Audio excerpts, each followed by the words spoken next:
That's why you throw it at a player's neck, because they're going to respond by putting their hands up. Well, there's Clouden ripping it away, and on the transition, she's a one-person break for the finish with the left hand. The first Big Ten tournament game against Purdue, she actually had Kate Martin, Monica Sinano, and Caitlin Clark all sitting out for a couple of times during that game. And she said, yeah, that's probably not a good idea. We should probably maybe just have 2 of the 3 out. And that's why you see Kate Martin still on the floor. She is the leader of this team.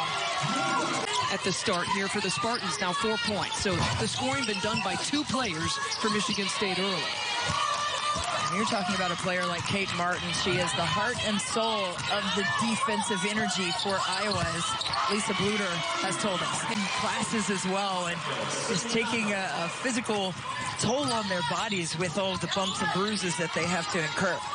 And Sinano just picked up her 9th point for Iowa. She just sits herself down right there on the post on the block.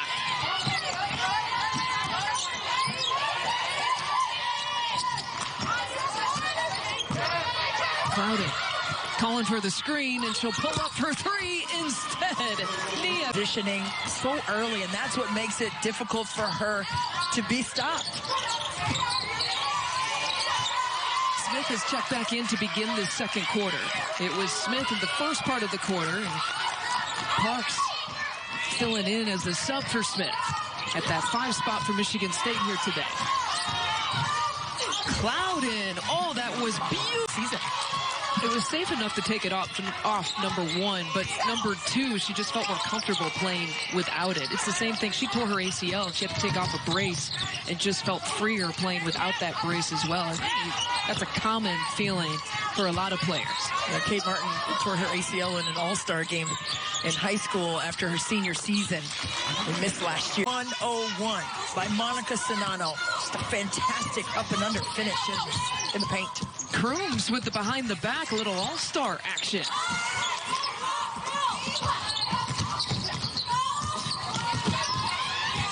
Joanna trying to work this right side. Here's Clouden. Warnock defending her step through move high up and over the arms of each other well. You know, I've used the comparison that when Paige Beckers got the 14 assists that set a single game record for UConn the very next day. Clouded's second personal foul, Michigan State's 3rd of the quarter. Parks rips down the rebound. Her 2nd of the game. But in with that hesitation and that finish, she's got... No, she had a stretch of games where she wasn't being as aggressive, where she was getting into the paint just to get the contact and not to finish shots. But yesterday, basketball gods here today, they've been dealing with injuries. Winston has had an off shooting night. Here's Clouden, who's trying to shoulder most.